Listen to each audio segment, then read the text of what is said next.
పునాది కలిగిన వారిగా ఉండాలని ఎక్స్పెక్ట్ చేస్తున్నాడు, కోరుకుంటున్నాడు. ఏంటి ఆ పునాది? దేవుని వాక్యాన్ని మనం జాగ్రత్తగా చూస్తే దావీదు మహారాజు దాదాపుగా క్రీస్తు పూర్వం యేసుక్రీస్తు లోకంలో పుట్టక మునుపు 1000 సంవత్సరాల కాలంలో ఒక పరిస్థితుల్ని ఆయన ఎదుర్కొన్నాడు. ఎలాంటి పరిస్థితులని? చాలా డిఫికల్ట్ సిచ్యుయేషన్స్ అవి. ఎలాగో తెలుసా? ఇశ్రాయేలులకి మొదటి రాజుగా ఎంచబడిన వాడు, దేవుని చేత మొదటి రాజుగా అభిషేకింపబడిన వాడు అసూయపడి దావీదును తరుముతూ ఉన్న పరిస్థితులు. చుట్టుప్రక్కల ప్రజలందరినీ చూస్తున్నాడు. చూస్తున్నప్పుడు తనకి ఈ సమాజం మీద, ఈ ప్రపంచంలో ఉన్న మనుషుల మీద విరక్తి కలిగింది.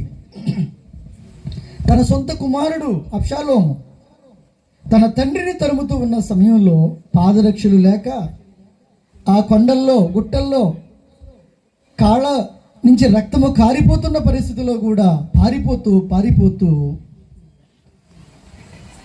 తను పరుగులు తీస్తూ, సౌలు నుంచి పరుగులు తీస్తూ, అబ్షాలోము నుంచి దూరంగా పరిగెత్తుతూ ఒక సందర్భంలో అక్కడ ఆగి ఒకసారి ఆలోచన చేశాడు. ఏంటి, నేనెందుకు why should I run away? నేనెందుకు పరిగెత్తాలి? ఏంటిదంతా?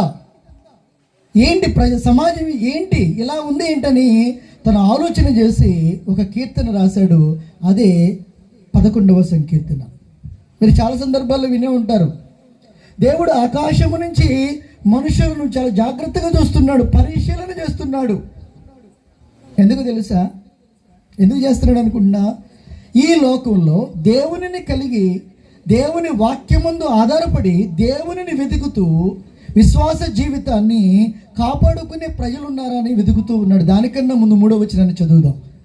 చూడండి, 11వ సంకీర్తన 3వ వచనాన్ని, పునాదులు పాడైపోగా నీతిమంతులు ఏం చేస్తారు? ఇదొక ప్రత్యేకమైన ప్రశ్న. పునాదులు పాడైపోయినాయి. అలాంటి పునాదులు పాడైపోయిన పరిస్థితుల్లో నీతిమంతులు ఏం చేస్తారు? నేనేం చేయగలుగుతాను? సౌలు నన్ను తరుగుతున్నాడు. అదే సౌలు సమూయేలు చేత అభిషేకింపబడిన వాడు, దేవుని ప్రత్యేకమైన మొదటి రాజుగా ఎంచబడిన వాడు నన్ను తరుముతున్నాడు. కారణం ఏంటో తెలుసా? Foundation has been destroyed. ఏం పునాదులు తెలుసా ఇవి? మనం ఒక ఇల్లు కట్టబడాలి అంటే దాన్ని చాలా జాగ్రత్తగా ఆలోచిస్తాం, దాన్ని లోతుగా తవ్వుతాం. ఎంత లోతుగా తవ్వాలో అంత లోతుగా తవ్వి పునాది వేసి మనం ఏం చేస్తాం? ఇల్లు నిర్మిస్తాం. మనం కట్టే ఇల్లు పునాది చూస్తాం. కానీ ఇక్కడ దావీదు ఎలాంటి పునాది అంటున్నాడు తెలుసా? సామాజిక పరమైన సమాజములో పునాదులు లేవు. సమాజం పాడైపోయింది. ప్రజలలో నీతి లేదు, యథార్థత లేదు. తర్వాత అంటాడు ఆత్మీయత కూడా లేదు. 3 రకాలైన పునాదుల గురించి మాట్లాడతాడు. There is no any kind of social justice in this society. సొసైటీలో, సమాజంలో ఎలాంటి ఏ సంబంధమైన నీతిపరమైన పునాదులు లేవు. సమాజం పాడైపోయింది.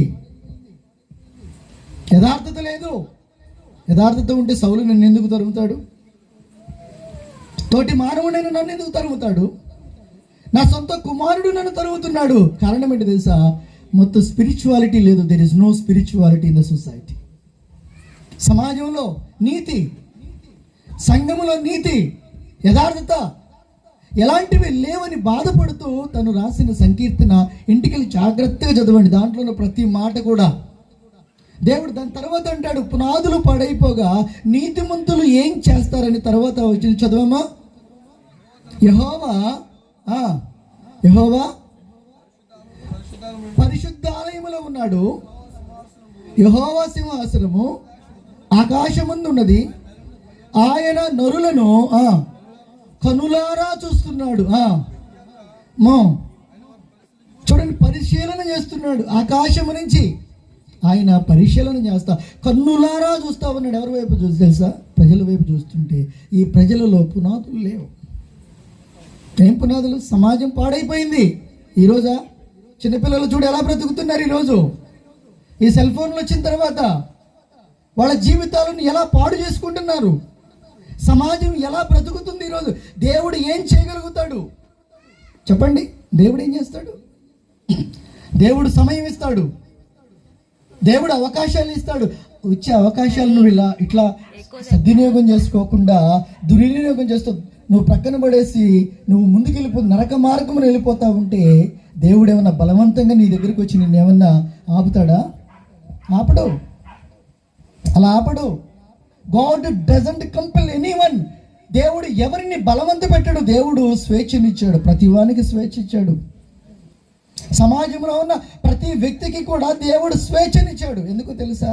నీవు దేవునిని కనుక్కోవాలి, దేవునిని కలిగి జీవించాలని. కానీ ఆది పితరుల నుంచి కూడా దేవుడు చేసిన ఈ సృష్టి మొత్తం ఒక రకంగా ఉంటే మానవ జాతి ఒక రకంగా బ్రతికింది. నీతిమంతులు పునాదులు పాడైపోతే, సమాజం పాడైపోతే, సమాజంలో నీతి లేకపోతే నీతిమంతులు ఏం చేయగలుగుతారు? ఒకసారి మనము అబ్రహాం కాలం చూడండి. అబ్రహాం కాలంలో ప్రజలు ఎలా ఉన్నారు? సొదొమ గొమొర్రా దాంట్లో ఉన్న ప్రజలు ఎలా ఉన్నారో తెలుసా? దేవుని ఎదుట భయంకరమైన పాపం చేస్తా, దేవునికి వ్యతిరేకమైన పాపము చేస్తూ వారు కనీసం దేవుని ఎదుట నీతి సంబంధమైన ఎలాంటి కూడా పునాదులు లేనివారిగా బ్రతికారు. అదే 19వ అధ్యాయం, ఆదికాండము 19వ అధ్యాయము, దయచేసి ఒకసారి 4వ వచనాన్ని చదవండి. అక్కడ దేవదూతలు లోతున కుటుంబాన్ని రక్షించడానికని ఆకాశం నుంచి దేవదూతలు వస్తే వారు పండుకొనక మునుపు, జాగ్రత్తగా వినండి, ఆ పట్టణంలో ఉన్న వారందరూ అనగా సొదొమ మనుషులు, బాలురు, జాగ్రత్తగా విను, బాలురును వృద్ధులను ప్రజలందరూ నలుదిక్కుల నుండి కూడి వచ్చారు. ఇటు చూడండి, నా వైపు చూడండి. ఎవరంట? పిల్లలు మొదలుకొని పెద్దల వరకు నలుదిక్కుల నుండి కూడి వచ్చి ఏమన్నారు తెలుసా? లోతా, ఇదిగో నీ ఇంటిలో పెట్టుకున్నావు కదా, నీ ఇంటిలో పెట్టుకున్న ఆ మనుషులు ఎవరు? ఆ దేవదూతలు. వాళ్ళతో మేము పాపం చేస్తాం. ఏమిటండి సమాజం ఎలా ఉంది చెప్పు? ఎలా ఉంది? ఎలా ఉంది? రక్షణ ఉందా? దేవుని దూతలకి ఆ రోజున రక్షణ లేదు. ఈ రోజున నువ్వు నేను రక్షణ అంటున్నావు. ఆడది అర్ధరాత్రి నడిస్తే స్వాతంత్ర్యం అంటావు. అర్ధరాత్రి కాదు, ఎప్పుడు నడిచినా స్వాతంత్రం లేదు. మనం చెప్పుకోవడానికే స్వాతంత్రం.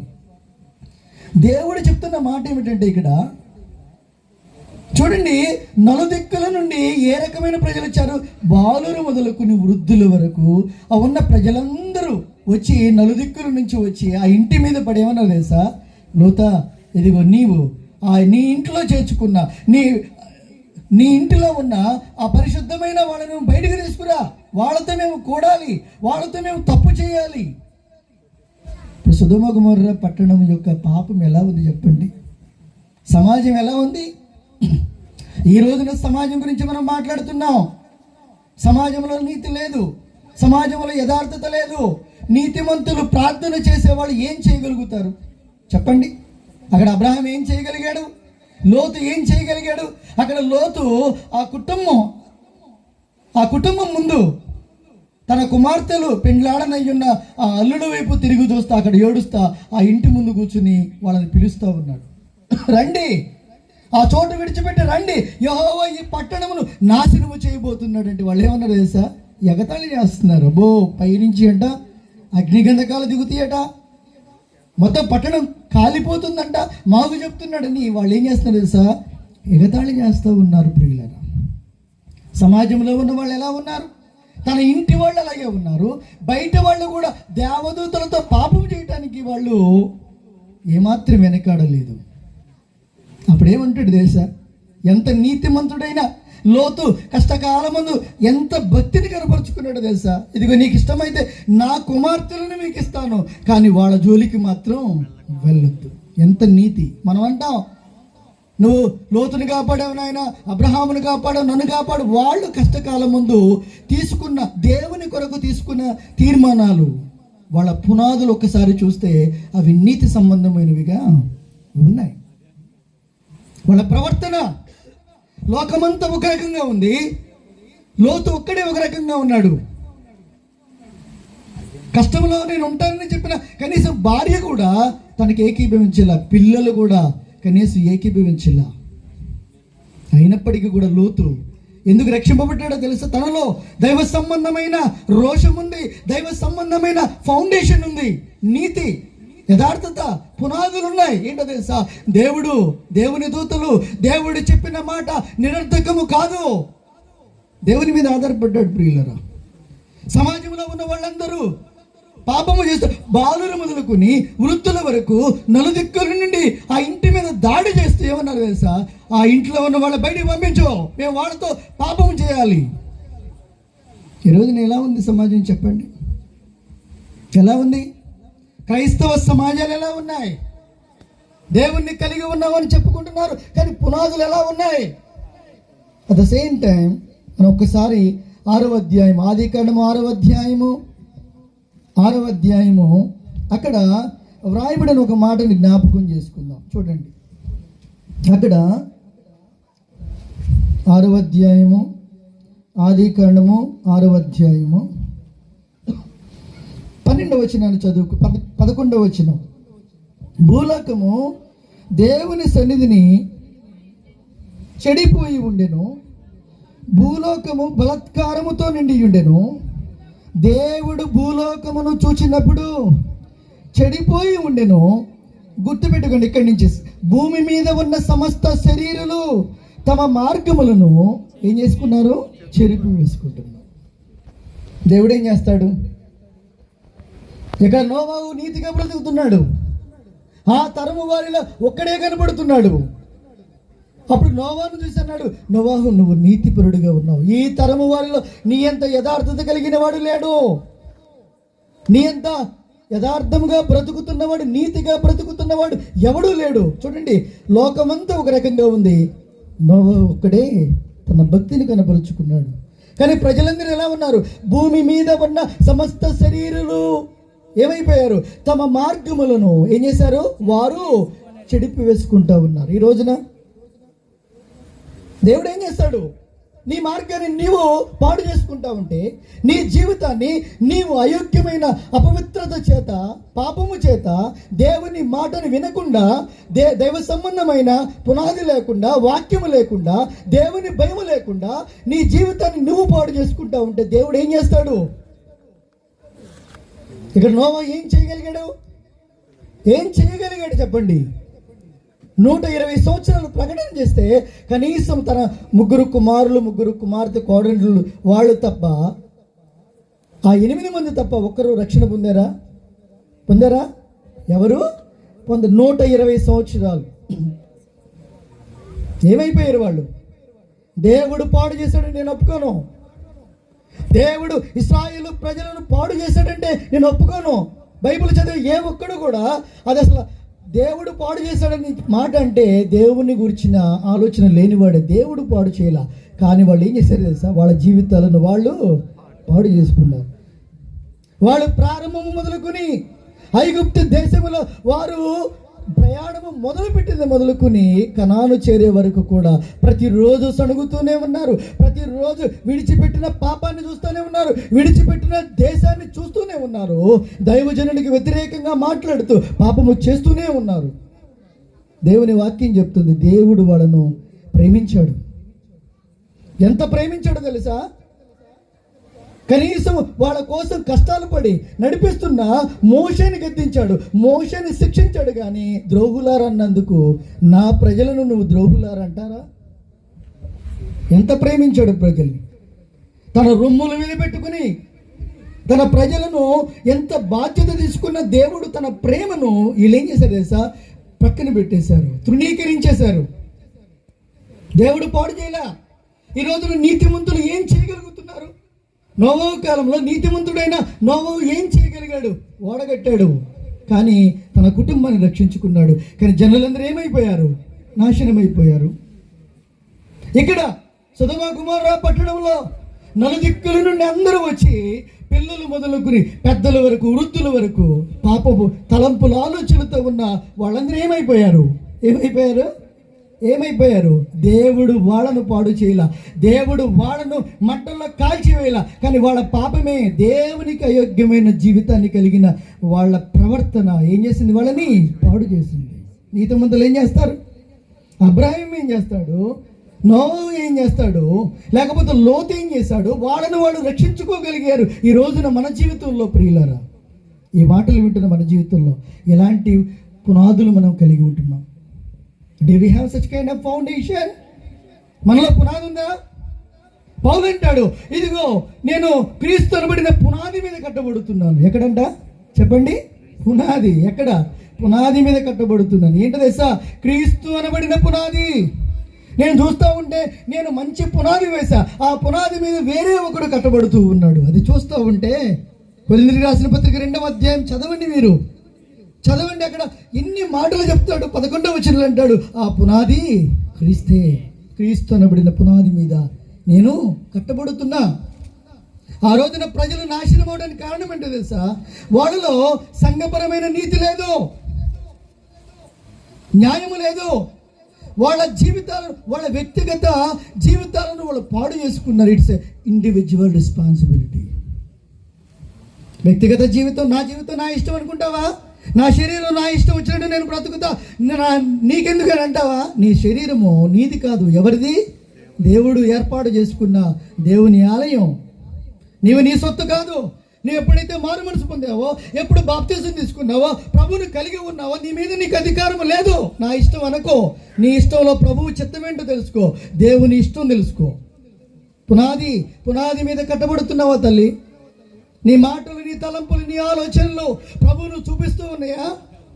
నువ్వెక్కడ ఉంటే అక్కడ ఒక చిన్న క్రీస్తుని చూడగలుగుతున్నారా? యేసు క్రీస్తుని నీ ప్రవర్తన ద్వారా చూడగలుగుతూ ఉన్నారా? పౌలు అంటాడు, ఇదిగో నేను పునాది మీద కట్టబడుతున్నాను. ఏ పునాది? ఎవరు? క్రీస్తు. క్రీస్తు అనబడిన పునాది మీద కట్టబడుతున్నా. ఏమంటాడు తెలుసా? తను ఒక పట్టణానికి వెళ్ళాడు, ఏథెన్స్ అనే పట్టణానికి వెళ్ళాడు. ఆ కొరింథీ పట్టణానికి వెళ్తే, ఏథెన్స్ అనే ఆ పట్టణానికి వెళితే అక్కడ గుర్తుపెట్టుకు, ఇది సోషల్ రెస్పాన్సిబిలిటీ, సమాజపరమైన. ఏం చేస్తాడు తెలుసు? ఏడ్చాడు. ఎందుకు ఏడ్చాడు చెప్పు? నువ్వు ఏడుస్తావు ఎందుకు? నాకు ఇల్లు లేదు, వాళ్ళకి 10 ఇళ్ళు ఉన్నాయి, నాకు ఇల్లు లేదని ఏడుస్తావు నువ్వు. ఇదిగో వాళ్ళు ఉద్యోగాలు చేస్తున్నారు, నా పిల్లలు దిక్కుమాలిన. నీ కుటుంబం, నీ స్వార్థం కోసం నువ్వు ఏడుస్తావు. ఎప్పుడైనా సరే నీ ప్రక్కవాడు, నీ తోటివాడు కష్టంలో ఉంటే, మారు మనసు లేక బాధపడుతూ ఉంటే, అలాంటి వాళ్ళను చూసి నువ్వు దుఃఖపడుతున్నావా? అది నిజమైన పునాది. నీవు క్రీస్తు అనే పునాది మీద కట్టబడితే, యేసు క్రీస్తు అనబడిన బండ మీద నువ్వు కట్టబడితే, యేసు క్రీస్తు నువ్వు రిఫ్లెక్ట్ చేస్తావు అంతే. పౌలు ఏమంటున్నాడు? పౌలు ఏడుస్తున్నాడు. ప్రక్కన ఏథెన్సులో ఉన్న విగ్రహాలను చూసి ఏడుస్తున్నాడు. నువ్వు ఎప్పుడన్నా బాధ కలిగిందా నీకు? నా చిన్నప్పుడు అదే లోడిది లంకలో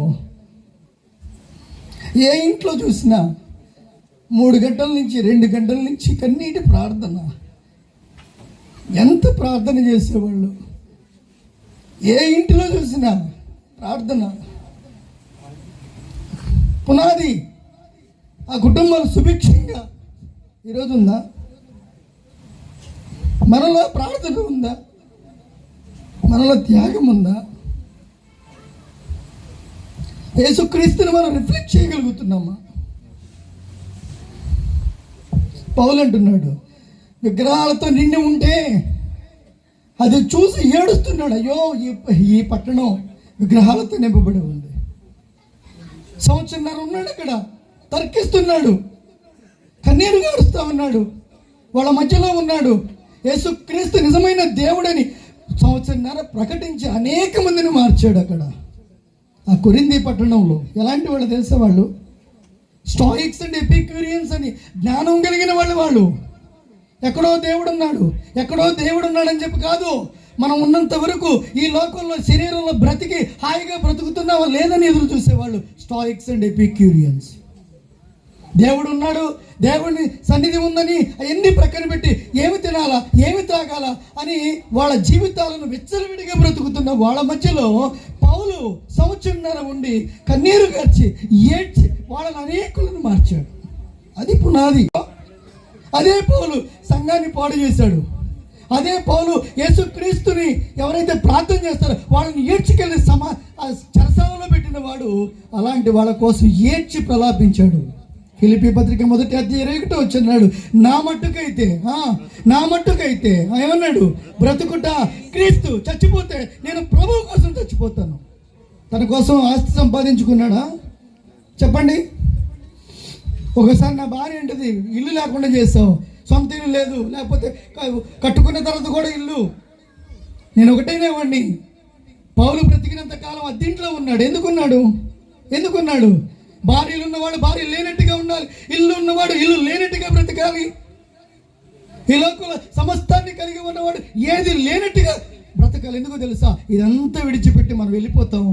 మనం విడిచిపెట్టిన తర్వాత ఇది మనకి యోగ్యమైనది కాదు. యోగ్యమైన పట్టణం మనకు అక్కడ ఉంది. పునాది మీద కట్టబడటం అది. నీతి న్యాయములు కలిగిన జీవితం అది. నువ్వు చెప్తావా? వాళ్ళ ప్రాణాలను ఈ రోజున నీకు దేవుడు నాకేం చేశాడని అంటావు. నువ్వు నీకేం కావాలి? ఈ భూ సంబంధమైన వెతకడానిక? పౌలు ఏమన్నాడు? పైనున్న వాటి మీదనే కానీ భూ సంబంధమైన వాటి మీద మనసు పెట్టుకోమన్నాడా? దేవుడు ఆకాశం నుంచి ప్రజలను చూస్తూ ఉంటే, ఆయన చూపులు ప్రజల మీద చూపిస్తూ ఉంటే, ఆయన కరుదృష్టి ఈ మారు మనసు లేని ఈ ప్రజల వైపు చూసి కన్నీరు కారుస్తూ ఉంటే, మనం మాత్రం ఎలా చూస్తున్నాం? ఈ అశాశ్వతమైన దౌర్భాగ్యమైన.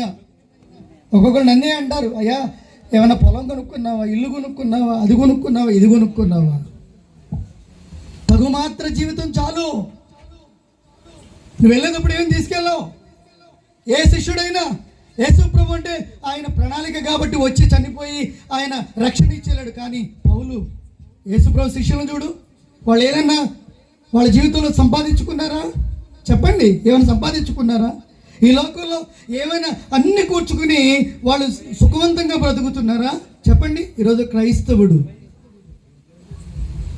ఎలా బ్రతుకుతున్నాడో తెలుసా? విచ్చలవిడిగా, దైవ భయం లేక, పునాది లేని వారిగా, నా జీవితం నా ఇష్టం, నువ్వు మరణ మార్గము గుండా పరిగెత్తుతూ ఎదురెళ్ళిపోతున్నావు. దేవుడు ఏం చేస్తాడు? నీతిమంతులు ఏం చేస్తారు? పునాదులు పాడైపోయినాయి, ప్రార్థన జీవితం పాడైపోయింది, మందిరాలు పాడైపోయినాయి, విశ్వాసాలు పాడైపోయినాయి. ఒకసారి నీ చిన్నతనంలో ప్రార్థనలు జరిగినాయి, ఎలా జరిగినాయో చూడు. ఈ రోజు నువ్వెలా నమ్మకార్థమైన భక్తి, ఆదివారం ప్రార్థనకి వెళ్ళాలి కాబట్టి వెళ్తున్నావు, వస్తున్నావు. ఏమైపోయింది? ట్రెడిషన్ అయిపోయింది, ఆచారం అయిపోయింది. పునాది ఒక్కసారి చూసుకో. పౌలు అంటున్నాడు, ఇదిగో నేను యేసుక్రీస్తు అనబడిన పునాది మీద కట్టబడుతున్నాను. లక్షణాలు ఏంటి తెలుసా? నేను ప్రభు కోసం బ్రతికితే బ్రతుకుతా, చచ్చిపోతే ఆయన కోసం చచ్చిపోతా. అది పునాది కలిగిన వాని యొక్క లక్షణం గుర్తుపెట్టుకో. రెండవది, ఇది బ్రతుకుట క్రీస్తు. యేసుక్రీస్తుని కలిగి ఉన్న వారిలో, పునాది కలిగిన వారిలో యేసుక్రీస్తుని రిఫ్లెక్ట్ చేస్తారు, యేసుక్రీస్తుని ప్రతిబింబిస్తూ ఉంటారు. వాళ్ళు ఏది చేసినా వాళ్ళ మాటలు, తలంపులు, ఆలోచనలు అన్నీ కూడా యేసుక్రీస్తుని చూపిస్తాయి. ఉదాహరణ పౌలు.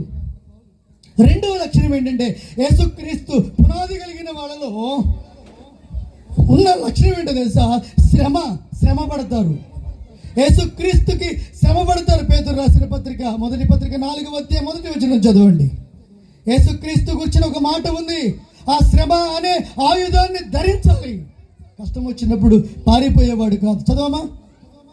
క్రీస్తు శరీరమందు శ్రమ పడెను గనుక మీరును అట్టి మనసు. ఏ మనసు? శ్రమ పడే మనసు. యేసుక్రీస్తు నమ్ముకోగానే ఏమవ్వాలి? నీ బ్యాంకు బ్యాలెన్స్లు పెరిగిపోవాలి, కార్ల మీద కార్లు కొనేయాలి, నువ్వు స్థలాల మీద స్థలాలు కొనేయాలి, నీకు ఆరోగ్యం, అదే చిన్న జ్వరం కూడా రాకూడదు. ఎందుకు? దేవుని నమ్ముకున్నావు కదా. భక్తులు అలా ఉన్నారా? ఏమని వ్రాయబడి ఉంది? యేసుక్రీస్తు తన శరీరమందు ఏమయ్యాడు? శ్రమ పడ్డాడు. నువ్వు ఒక గంట సేపు ఎండలో ఉంటావా? ఎండలో ఒక గంట సేపు ఉండలేవు.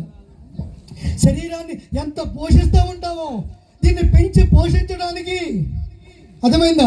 దీన్ని పెంచి పోషించడానికి శరీరం కోసం బ్రతుకుతావు. నువ్వు ఆత్మను చంపేస్తున్నావు. ఇంకా నీలో యేసుక్రీస్తుకు సంబంధించిన శ్రమ ఎలా పడతావు నువ్వు? అందుకే చదవము ఒకసారి. యేసుక్రీస్తు తన శరీరం ముందు శ్రమపడిన కనుక మీరును అట్టి మనసును. ఆయుధం ఏంటి ఇక్కడ? ఆయుధం ఏంటి? యేసుక్రీస్తుని నమ్ముకుంటే ఈ లోకాలు అన్నీ వచ్చేస్తాయా? యేసుక్రీస్తుని నమ్ముకుంటే నీ ఇష్టం వచ్చిన నువ్వు ఏది అనుకుంటేది. ఒక ఆవిడ చెప్తుంది, ఇక నేను యేసయ్యా ఇక నాకు గ్యాస్ లేదనుకున్నా, పరిశుద్ధాత్మ గ్యాసు అనగానే కళ్ళు తెరిచి చూసేవాడికి గ్యాస్ ఆ ఇంటి ముందు కనపడింది. వీళ్ళంతా గ్యాసుల కోసము, ఏమండి బ్యాంక్ బ్యాలెన్స్ల కోసం, పెద్ద పెద్ద దైవ సేవకులు. మరి నేను ఎందుకు క్యూఆర్ కోడ్లు ఎందుకు ఇస్తావు, నువ్వు నీ ఫోన్ నెంబర్లు ఎందుకు ఇస్తావు? ఇదంతా అఫీషియల్ బెగ్గింగ్. దయచేసి ఏమనుకోవద్దు. యేసుక్రీస్తుని ఆయన కోసం శ్రమ పడమని చెప్పాడు. పౌలు శ్రమ పడలేదా? యేసుక్రీస్తు కోసం ఎలా పడినాడు చెప్పండి? ఈ లోకంలో సమస్తాన్ని దోచుకున్నాడా? సమస్తాన్ని దోచుకున్నాడా? ఏమంటాడు తెలుసా? ఇదిగో నా చేతులతో నేను కష్టపడ్డాను. తెస్సలోనికీయులకు రాసిన పత్రిక చదవండి మీరు. ఇదిగో నేను ఎవరి యొద్ద నేను ఆహారము ఉచితంగా పుచ్చుకోలా. ఏమన్నాడు తెలుసా? పగలంతా ఆయన పరిచయం చేసి రాత్రంతా డేరాలు కొట్టుకుంటూ నా స్వహస్తాలతో నేను కష్టపడ్డా, నా స్వహస్తాలతో నేను రాత్రింబగళ్ళు కష్టపడ్డా. ఎవని రూపాయి నేను ఆశించలా, ఎవరి దగ్గర ఉచితంగా ఆహారం కూడా ఇండివిజువాలిటీ. అది ఏం చెప్తున్నాడు చెప్పండి? ఏమన్నాడు? ఇక నా జీవితాన్ని నేను కాపాడుకుంటున్నా, ఎవరికి భారంగా ఉండకూడదని. ఎవరికి భారం? ఆ రోజుల్లో కోట్లాస్తి కలిగిన వాడు ఏం చేశాడు తెలుసా? ఫిలిప్పీ పత్రికలు అంటాడు, నాకు కలిగిన సమస్తాన్ని నష్టపరుచుకున్నాను. ఎవరి కోసం? ఎవరి కోసం చెప్పమ్మా? ఎవరి కోసం? నువ్వేమంటావు తెలుసా? అయ్యా నా 2 పిల్లల కోసమే బతుకుతున్నాను అయ్యా, ఇక నేను కళ్ళు మూసేలోపు వీళ్ళిద్దరికి ఉద్యోగాలు వస్తే చాలు. భార్య అంటది, ఇక నా భర్త కోసమే బ్రతుకుతున్నా. బుద్ధి లేనిదానా? నువ్వు నీ భర్త కోసం కాదు, నిన్ను నీ దేవుడు నీ తల్లి గర్భంలో రూపించి నీకు రక్షణ ఇచ్చి నీ సొత్తుగా తన సొత్తుగా చేసుకున్న దేవుణ్ణి చూడు. ఆయన నీకు భర్త అయి ఉన్నాడు, ఆయన నీకు ప్రభువు అయి ఉన్నాడు. నీవు ఆయన గణపరచు. పునాది కలిగిన వానిలో శ్రమ అనే ఆయుధాన్ని కలిగి ఉంటాడు. ప్రియులారా, యేసుక్రీస్తు కోసం శ్రమ పడతావా నువ్వు? యేసుక్రీస్తు భక్తులు చంపబడ్డారమ్మా. నువ్వు ఈరోజు అంటున్నావు కదా, పగడాల ప్రవీణ్ అన్న ఆయన ముందు వెళ్తున్నప్పుడు 10 కార్లు, వెనకాల ఒక 10 కార్లు లేవు. అర్థమైందా? ఈ రోజున సంఘాలు, పెద్ద పెద్ద సంఘాలు కడుతున్న వాళ్ళకు ఒక 10 మంది ముందు కార్లు, వెనకాల ఒక 10 కార్లు. ఆయనకి 5 కంపెనీలు ఉన్నాయి విదేశాల్లో, 5-6 దేశాల్లో ఆయనకి సాఫ్ట్వేర్ కంపెనీలు ఉన్నాయి. 1000 కోట్ల ఆస్తుంది ప్రవీణ్ అన్న. కానీ వచ్చేటప్పుడు ఎలా వచ్చాడు తెలుసా? బుల్లెట్ మీద ఒక్కడే.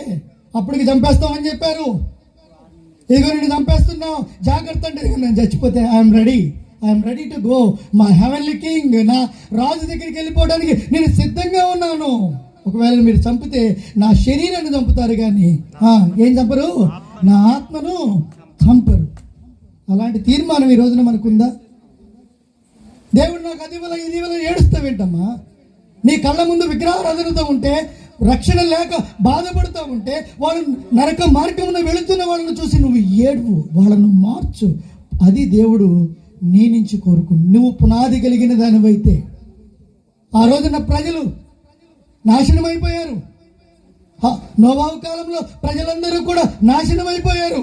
కారణం ఏంటో తెలుసా? సమాజంలో నీతి లేదు. ఇండివిజువల్ రెస్పాన్స్, వాళ్ళ వ్యక్తిగత జీవితాలను వాళ్ళు పాడు చేసుకున్నారు. సమాజంగా పాడైపోయారు. కుటుంబాలను పాడు చేసుకుని దేవునికి దూరం అయిపోయారు. ఈ రోజున యేసుక్రీస్తు బిడ్డగా బ్రతుకుతున్నావు కదా, యేసుక్రీస్తు నా దేవుడు అని చెప్తున్నావు కదా, నీవు ప్రభువు కోసము ఎలా ఉండగలుగుతున్నావు? అందుకే నా యవనస్తులకి చెప్పా, సంఘంలో ఉన్న వాళ్ళకి చెప్పా, యవనస్తులు ఓ 15 మంది ఉన్న 20 మంది యవనస్తులకి చెప్పా, బ్రతుకుట క్రీస్తే, చచ్చిపోతే ఎవరి కోసం? దేవుని కోసం. ఎవరి కోసం కాదు, మన కోసం కాదు. కనీసం నా గురించి ఒక మాట చెప్పనేవను. ప్రభు శిష్యులుగా, నా శిష్యులుగా నేను తయారు చేసుకోవడానికి కాదు ఈ లోకంలో వచ్చింది, నేను ప్రభు శిష్యులుగా తయారు చేయటానికి. అర్థమైందా? బ్రతుకుట ఎవరి కోసం? క్రీస్తు. చచ్చిపోతే ఆయనకు మహిమ. అంతే. అది పునాది కలిగిన వాడు. 3వ విషయం, పునాది కలిగిన వాడిలో ఒక మంచి లక్షణం ఉంటుంది. 119వ సంకీర్తన చూడండి, 9వ వచనం నుంచి 11వ వచనాన్ని ఒకసారి చదివి ముగించేస్తాను. దయచేసి ఒకసారి చూడండి. 119వ సంకీర్తన 11వ వచనాన్ని చదువుకుందాం. నీ ఎదుట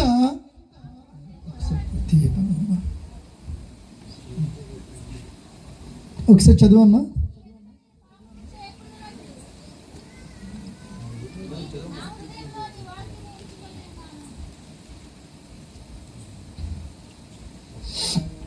ఇక్కడ దావీదు మహారాజు ఏమన్నాడు తెలుసా? ఈ పునాది కలిగిన వారిలో దేవుని వాక్యం ఉంటుంది. ఏమన్నాడు? నీ ఎదుట నేను పాపము చేయకుండానట్లు నా హృదయములో నీ వాక్యం. ఫోటో అంటలా. ఈరోజున చాలామంది ఫోటో భక్తులు అయిపోయారు. పొద్దున్నే లేవగానే క్రైస్తవులు కూడా ఏం చేస్తున్నారు? ఈ సైన్యం వల్ల ఏం చేస్తున్నారు? ఒక గుడి కట్టి, ఒక సిలువ, ఒక మరియమ్మ మాత, ఒక యేసుబాబు ఫోటో పెట్టి పొద్దున్నే లేవగానే వాళ్ళు కూడా ఏం చేస్తున్నారు? అగరబత్తులు అంటించి మళ్ళీ మోకాళ్ళు వేసి దాని ముందు అన్నీ. ఇప్పుడు క్రైస్తవులు ఇల్లు కట్టుకునేటప్పుడు ప్లాన్ చేస్తారండి కదా, దేవుడి గుడి. వాళ్ళకు కూడా అప్డేట్ అయ్యారు వాళ్ళు.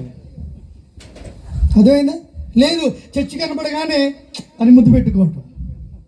చర్చి వాళ్ళు ఏం చేస్తారు? అన్యులు ఏం చేస్తారు? టెంపుల్ కనపడగానే ముద్దు పెట్టుకుంటారు. మన వాళ్ళు ఏంటి అని వాళ్ళు ఎట్లా అప్డేట్ అయ్యారు వీళ్ళు కూడా. వీళ్ళందరూ నరకానికి వెళ్తారు రేపు. ఎందుకో తెలుసా? విగ్రహారాధన. నువ్వు యేసు ప్రభువు ఫోటో పెట్టుకున్నా, నువ్వు సిలువ దగ్గరికి వెళ్ళి సిలువని ఇలా టచ్ చేసి ప్రార్థన చేస్తున్నా, నీవు అది విగ్రహ సంబంధమైందని గుర్తుపెట్టుకో. వాక్యం అందుకే ఇక్కడ అన్నాడు, నీ ఎదుట నేను పాపము చేయకున్నట్లు ఏం చేశాను? నా హృదయంలో నీ వాక్యము పెట్టి ఉంచుకుని ఉన్నాను. ఎవరి హృదయంలో దేవుని వాక్యం ఉంటుందో వాడు కదలడు. తను నడిచినా, కూర్చున్నా, తను ఎక్కడ ఏ ప్రదేశంలో ఉన్నప్పటికీ కూడా విశ్వాస జీవితంలో ఎలా ఉంటాడు? ఫలభరితమైన జీవితం కలిగి ఉంటాడు. ఎందుకు తెలుసా? ఆ హృదయంలో క్రీస్తున్నాడు కాబట్టి. నీ ఎదుట నేను పాపము చేయకున్నట్లుగా నీ వాక్యాన్ని నా హృదయంలో ఉంచుకుని ఉన్నాను. హృదయంలో ఏముంది? వాక్యం. వాక్యం అంటే ఎవరు? వాక్యమే దేవుడి ఉండెను. ఆ వాక్యము మొదటి యోహాను సువార్త 1:14 అంటాడు, ఆ వాక్యము కృపాసక్తి సంపూర్ణుడిగా మన మధ్య నివసించింది. ఎవరి హృదయములో వాక్యం ఉంటుందో ఆ హృదయములో దేవుడు ఉన్నట్టు. ఫోటో పెట్టుకోవడం కాదు, ఫోటోకు పూజ చేయడం కాదు. అర్థమైందా? నువ్వు వెళ్ళిపోయి మందిరంలోకి వెళ్ళి చాపలేసా నేను గొప్ప అని అనుకోవటం కాదు. నువ్వు చాపలేసినా, పాటలు పాడినా, ప్రార్థన చేసినా, ఎన్ని చేసినా హృదయంలో ఏం లేకపోతే, వాక్యము లేకపోతే, దేవుడు లేకపోతే ఏమైపోతాం? హృదయము జీవితం పాడు చేసుకుంటాం. ఎవరి హృదయములో పాపము ఉంటుందో వాడు వాక్యానికి అవకాశం ఇవ్వలేడు. ఎవరి హృదయములో వాక్యం ఉంటుందో వాడు పాపము చేయడు. ఎందుకో తెలుసా? వాక్యము దేవుడై వాని హృదయములో ఉంటాడు కాబట్టి. ప్రియులారా, నీతిమంతులు ఏం చేస్తారు? పునాదులు పాడైపోయినాయి. సమాజం యొక్క పునాదులు పాడైపోయినాయి. పొద్దున్నే లేచి ప్రార్థన చేసే అవకాశం ఉందా? లేదు. తెల్లవారుజామున లేచి ప్రార్థన చేసే అవకాశం ఉందా? లేదు. ఇందాక చెప్పాను, నా చిన్నతనంలో అర్థమైందా? అసలు ఏ ఇంట్లో చూసినా 3 గంటల నుంచి నిద్రపోయేవాళ్ళు కాదు. అరే ఏ ఇంట్లో ఎవడు చచ్చిపోయాడు అనుకునేవాళ్ళు అన్యులు. ఈరోజు నిందా తెల్లవార్లు రికార్డ్ డాన్సులు, తెల్లవార్లు అయోగ్యమైనవి. ఏమైపోయింది? సాతాను కుటుంబాలన్నిటిని కూడా ఏం చేసింది? పతనం చేసేసి మరో సొదొమ గొమొర్రాగా అయిపోయింది. ప్రియులారా,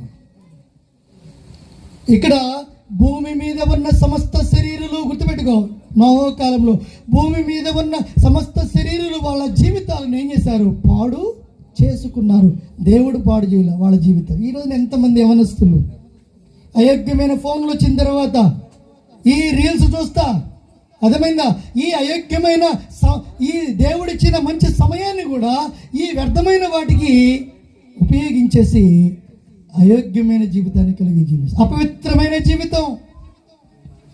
ఆ రోజున ఎలా అయితే ప్రజలు తమ శరీరులు, భూమి మీద ఉన్న సమస్త శరీరులు అంటే శరీరం కలిగిన ప్రతివాడు, చిన్నపిల్లవాడు మొదలుకుని వృద్ధుడు వరకు వాళ్ళ జీవితాలను ఏం చేసుకున్నారు? పాడు చేసుకున్నట్టు ఈరోజు కూడా ప్రజలు అలాగే బ్రతుకుతూ ఉన్నారు. దైవాన్ని భయం ఉందా?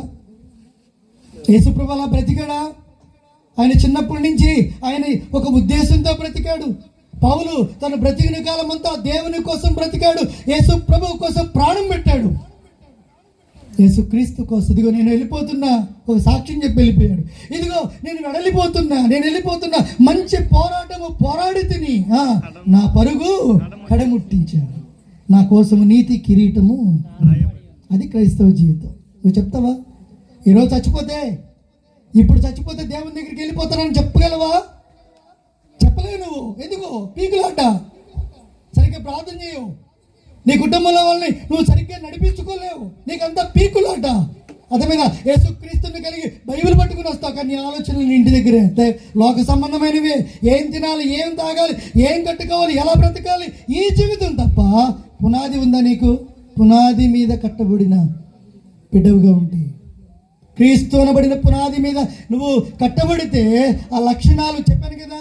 మొదటిగా క్రీస్తు కోసం సమర్పణ కలిగి ఉంటావు, రెండవది క్రీస్తు కోసము శ్రమ పడతావు, మూడవది యేసుక్రీస్తు యొక్క లక్షణాలు లేకపోతే యేసుక్రీస్తు వాక్యాన్ని హృదయంలో పెట్టుకుని ఎవరి కోసం బ్రతుకుతావు? యేసుక్రీస్తు కోసం బ్రతుకుతావు. నమ్మకార్థమైన జీవితం కలిగి జీవిస్తున్నావా? నీ యవ్వన కాలంలో నువ్వు దేవుని కోసం ఎలాంటి తీర్మానం చేసుకున్నావు ఒకసారి చూడు. నీ ప్రారంభ కాలంలో నీకు ప్రభువుతో ఉన్న ఒక సంబంధం ఎలాంటిది ఒకసారి చూడు. అలాంటి తీవ్రత ఉందా? పౌలు అంటాడు, ఇదిగో నా రక్త సంబంధులలో కనీసం కొంతమందినైనా నేను రక్షించాలని ఏం చేస్తున్నాడట? తన పరిచర్యను ఏం చేశాడు? తీవ్రం చేశాడు. ఏం చేశాడు చెప్పు? తన రక్త సంబంధులు, తన బంధువులలో అనేకులను క్రీస్తు కోసం సంపాదించడానికి, ఆస్తి సంపాదించుకోవడానికి కాదు.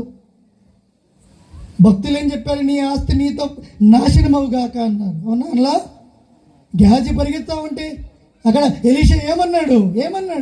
ఇది సమయమా నువ్వు తోటలు సంపాదించుకోవడానికి, వెండి బంగారాలు సంపాదించుకోవడానికి ఇది సమయమా? ఎప్పుడన్నాడు అది? చెప్పండి. ఎలీషా కాలంలో. ఈ రోజున ప్రజలు ఏం చేస్తున్నారు? ఏం తినాలి, ఏం తాగాలి, ఏం సంపాదించుకోవాలి, బంగారము వెండి ఏదొచ్చినా రాపోయిన బంగారం ఈ రోజున ఇదిగో 10 గ్రాముల తులం ఎంత అని ఇస్తున్నాడు వాట్సాప్లో, మెయిన్ పెట్టేస్తున్నాడు. ఎందుకు? బంగారం వెండి ఇవన్నీ సంపాదించుకోవడానికి టైం ఉంది, కానీ యేసుక్రీస్తు కోసము బ్రతకటానికి ఉందా? పునాది ఉందా? నీతి మంతులు ఏం చేస్తారమ్మా? యేసు ప్రభు ఏం చేయగలిగాడు? శాస్త్రులు, పరిచయులు, సద్దుకాయలు ఆ రోజున చాలా మంది ఉన్నారు. యేసుక్రీస్తు నీతిమంతుడు, యథార్థం కలిగిన వాడు ఏం చేయగలిగాడు? అందరిని రక్షించగలిగాడా? చేయలే. నీతిమంతులు ఏం చేస్తారు? పునాదులు పాడైపోతున్నాయి, జీవితాలను పాడు చేసుకున్న ప్రజల విషయంలో యేసు ప్రభు దేవుడు ఏం చేస్తాడు? దేవుడు ఎవరిని కూడా బలవంతం చేయడు. నువ్వు మారు మనసు పొందితే దేవుడికి ఏం ఒరిగిద్ది? నువ్వు మారు మనసు పొంది నువ్వు బాప్తిస్తుంది ప్రభు కోసం బ్రతికింది నీకు పరలోకం. నువ్వు పరలోకానికి వెళ్తే ఆయనకి కాదు బెనిఫిట్. ఈ రోజు నా గుర్తుపెట్టుకో, ఒక్కసారి తీర్మానం చేసుకో, రీచెక్ చేసుకో నాతో సహా. నేను వేరే వాక్యం చూసుకున్న అసలు ఈ వాక్యం నువ్వు చెప్పమని దేవుడు నన్ను అక్కడ ప్రారంభమైన మొదలుకుని ధ్వని చెప్తానే ఉన్నాడు. పునాదులు నా వాక్యం కూడా తీసి పక్కన పడి ఈ పునాదుల మీద నేను కూడా కట్టుకుందామని వచ్చా.